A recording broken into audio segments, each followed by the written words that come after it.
Welcome, everyone, to another episode of Mastermind Mastery. This is the podcast for you if you are wanting to create or already running peer groups. It's what we call PACs, peer advisory councils. They might be known as mastermind groups, CEO peer groups, all the same. But this is the podcast if you want to run better PACs, that you want to be better at being a moderator, you want to up your game, learn advanced techniques, hear from myself as well as guests, what works, new concepts, trends, techniques.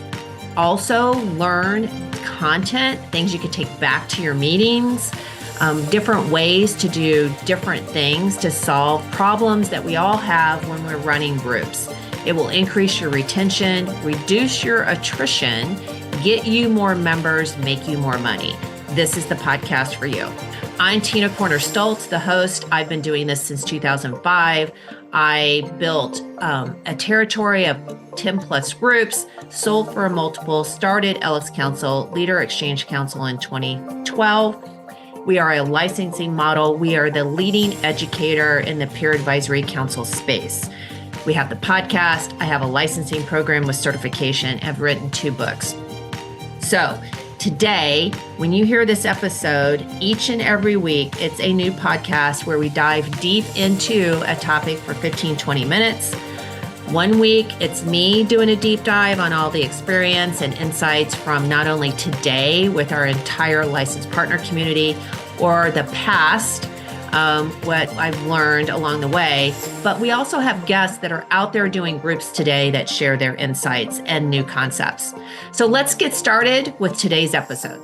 Welcome, everyone, to another episode of Mastermind Mastery, and I'm your host, Corner Stolz. And today's episode is basically a series on moderating.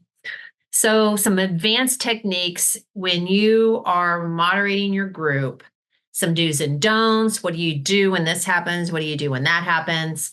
And I just thought about, we don't talk enough about the skills of moderating. We talk a lot about the mechanics of running your meeting, but the skills of moderating is an entirely different subject that, first of all, I believe takes years to develop advanced level skills. And I thought, I'm just going to lead a couple of episodes just about things about moderating. So here we go. So in today's episode, I'm going to talk about a couple of tactics, situations, and then what do you do about it when you're moderating the meeting. And my objective is to get you really thinking about your own moderator skills. Where do you want to develop them? What areas in moderating the meeting kind of trip you up that you have difficulty with?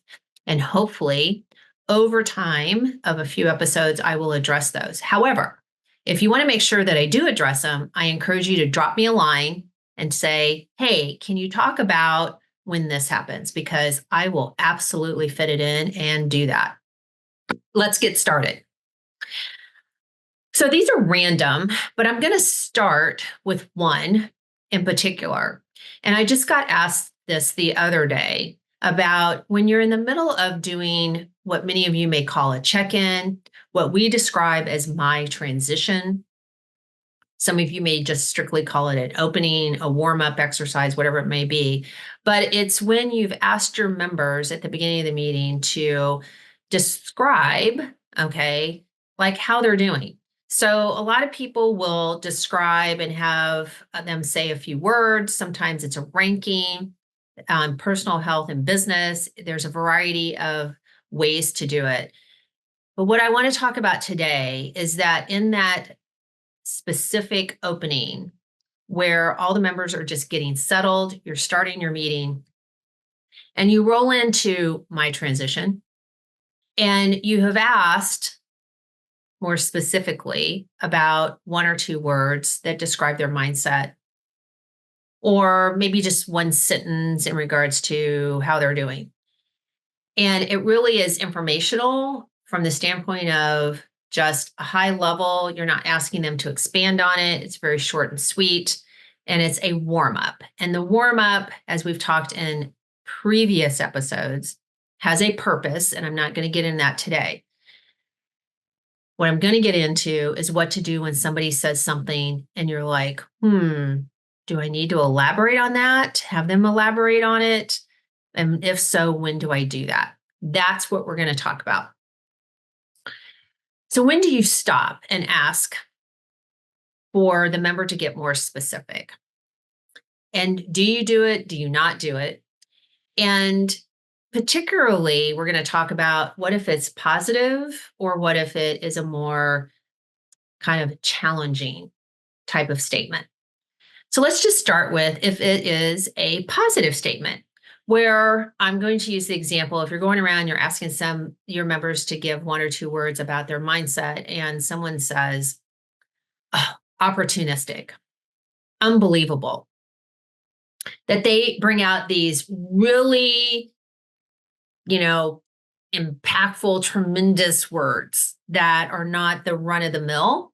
And you know that there's more behind it because you can see it in their eyes, the tone of voice, about how, lack of a word, excited they are.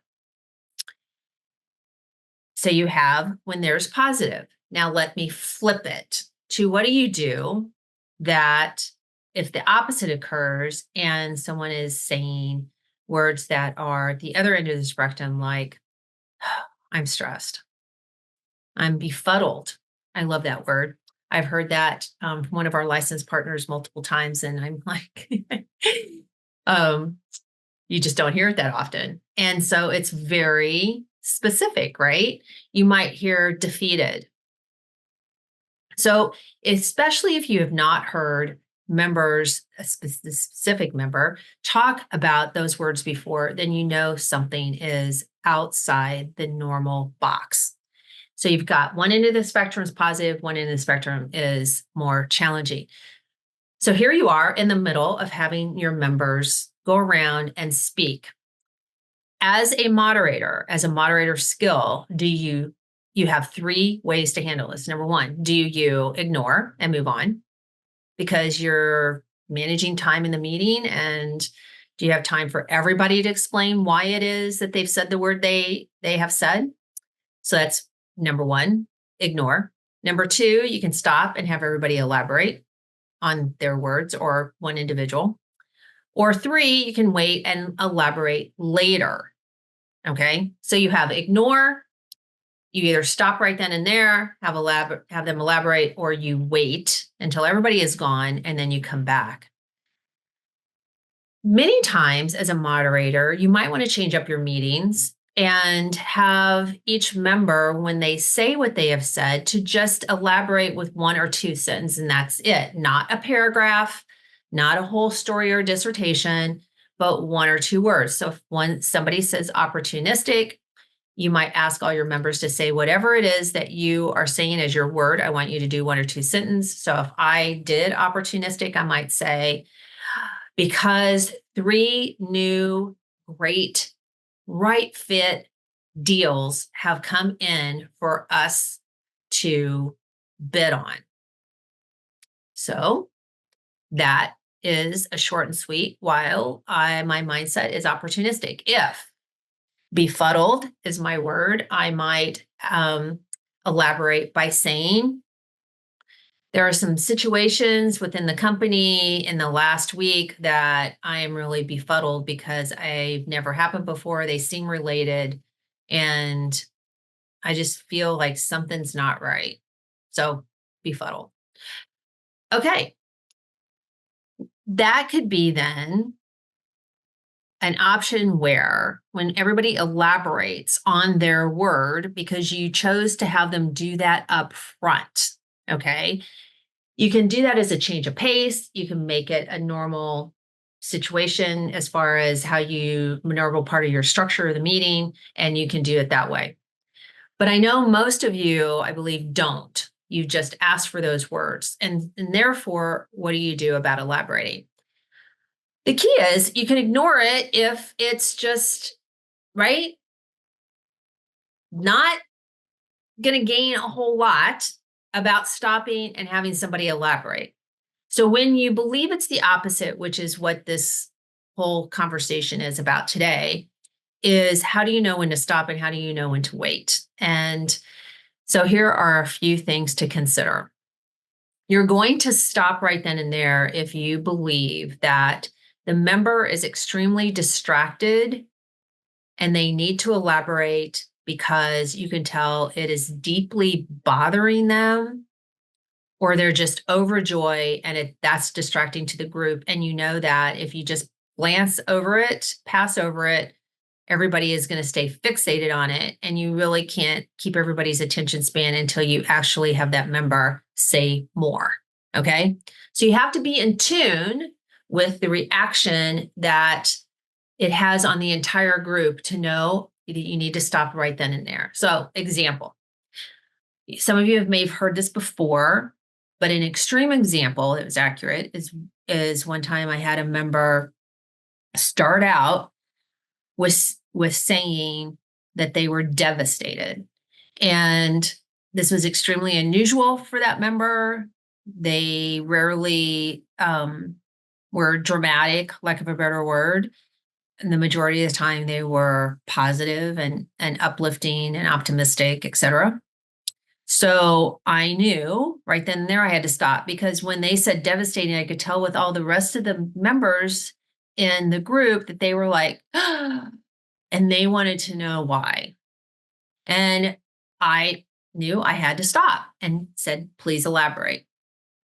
So one big sign is when the rest of the members, you can tell, are on the edge of their seat and they want to know more, then you need to stop out of respect that they are truly interested, and then also for learning, but you're doing it so that you can move on and people don't stay fixated on it.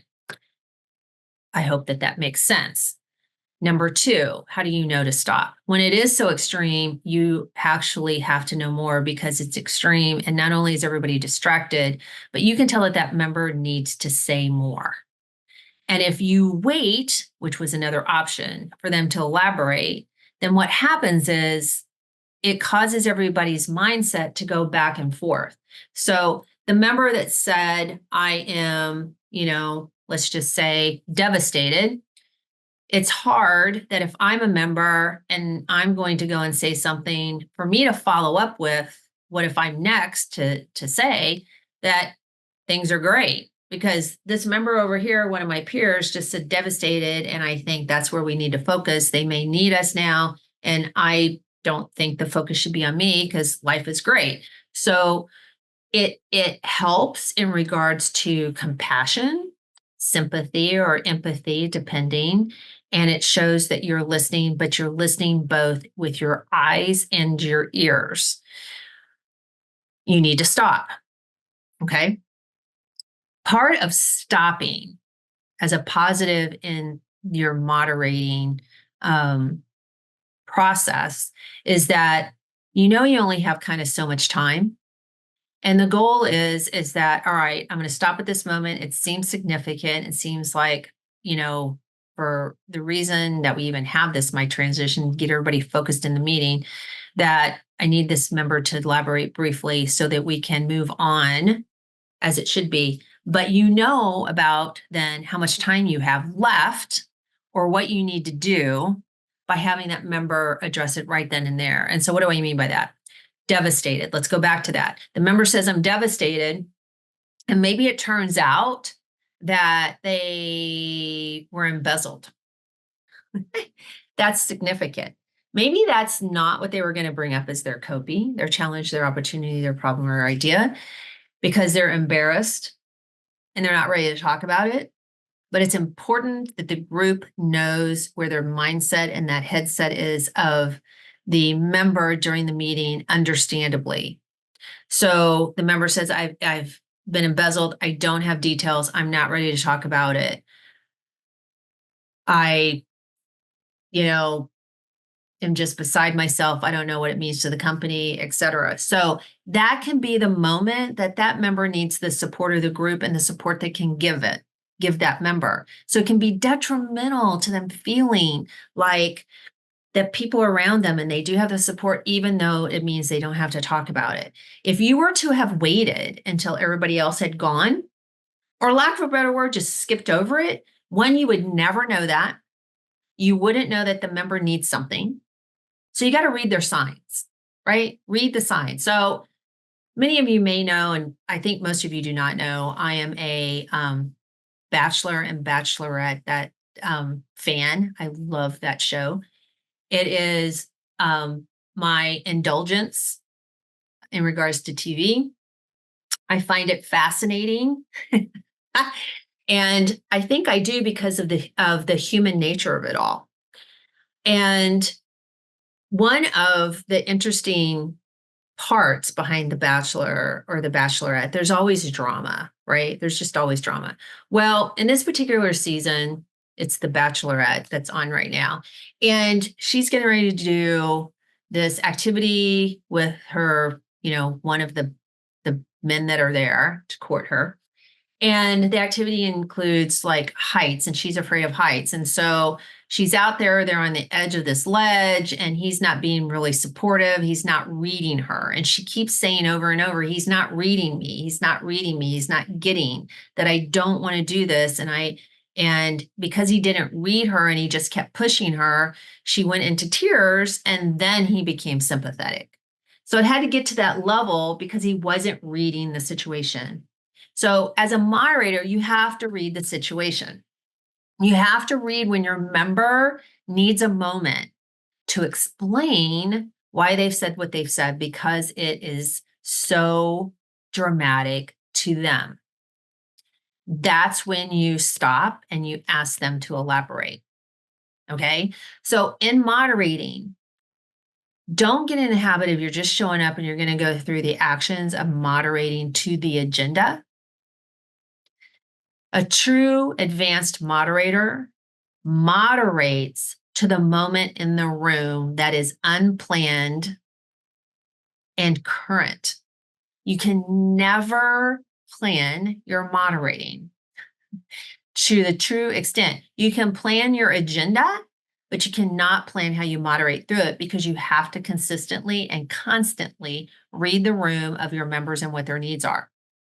And that's what we're talking about here. It is a hard job. You should be exhausted at the end of a meeting when you're moderating, because if you're doing it right, you will be exhausted mentally. If you still have a bunch of energy and you're like, woohoo, whatever, I guarantee you did not moderate well. You facilitated a meeting, but you did not moderate. So I'm going to ask you to do self-reflection on that, because truly moderating is hard work.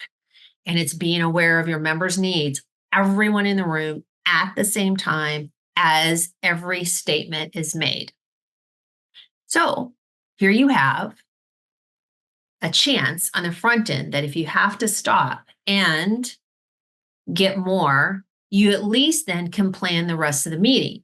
Because what if it is something that needs to be discussed? So for real, not that long ago, had a member said they were embezzled. They didn't have the details and whatever. But you know what? That was something that needed to be put on the table and talked about and kind of semi-processed like a copy, because the member needed to kind of get an idea of, well, what do I do next? What do I need to do next? How do I manage my emotions? How do I manage the team? How do I manage,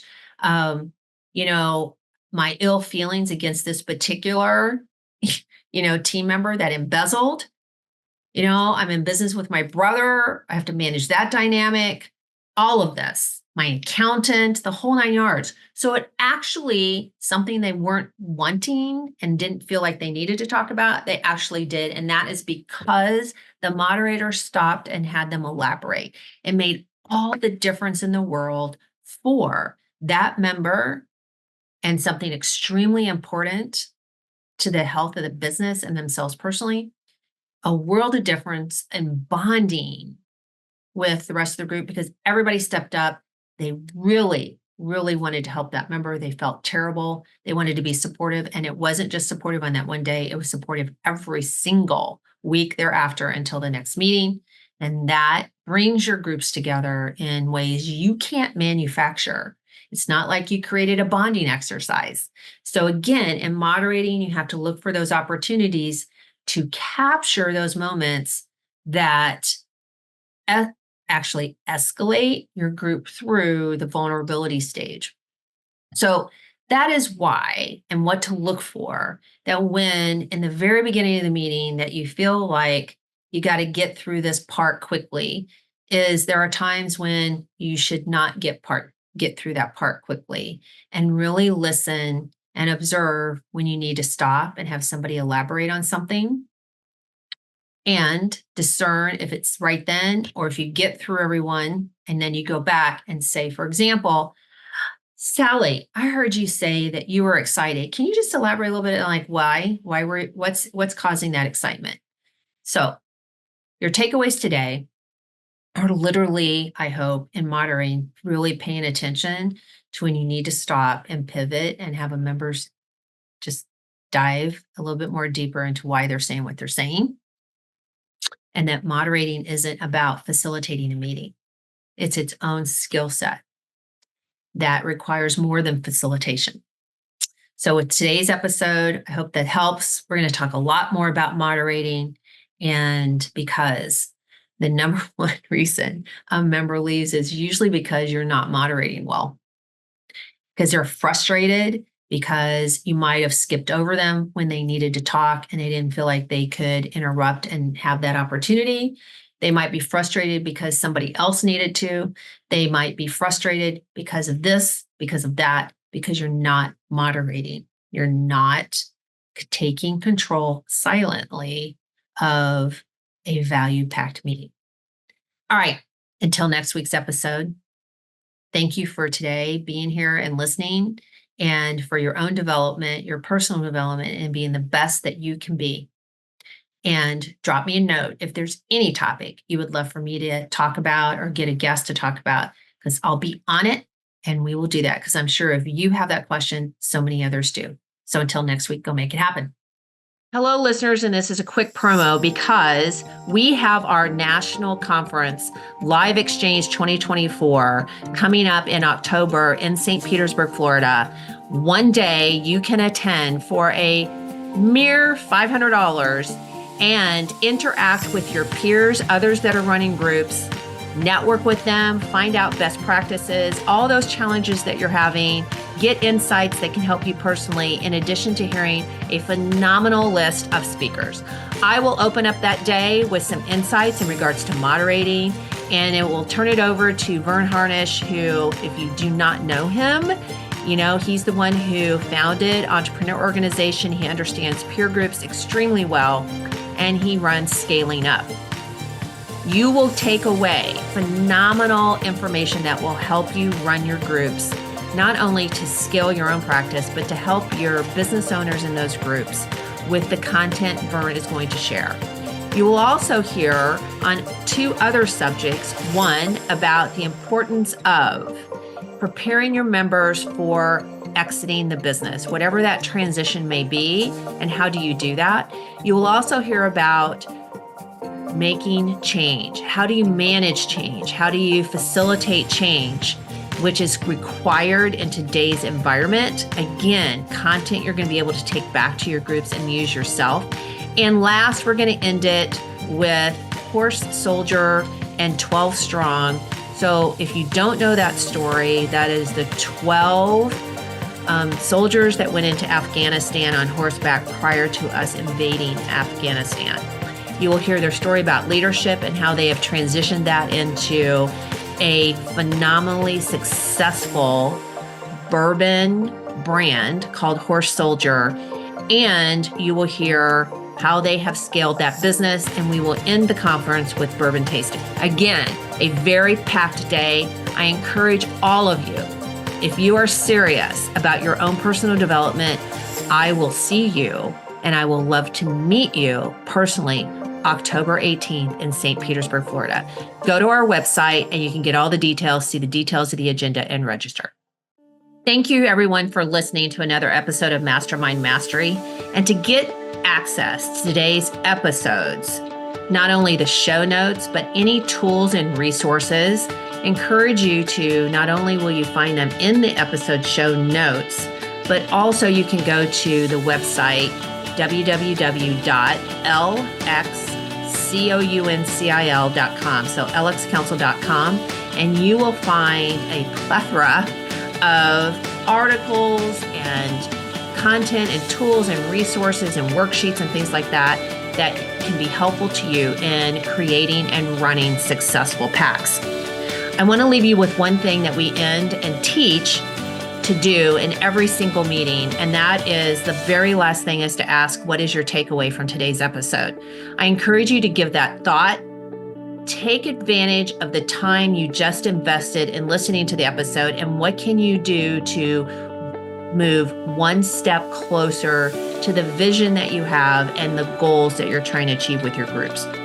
So again, take a step back. What's your key takeaways? What can you actually act on? And I leave this with one note, and those of you that have read my book, Your Seat at the Table, you know that I ended the book with a story about my mentor. He always, when he met people, had a pebble in his pocket that he passed to them when there was knowledge shared. And so I ask you today to think about that pebble concept and to pass what you learned today on to someone else, which could be your members, or take it internally to yourself and act on it. So now go do something with those takeaways.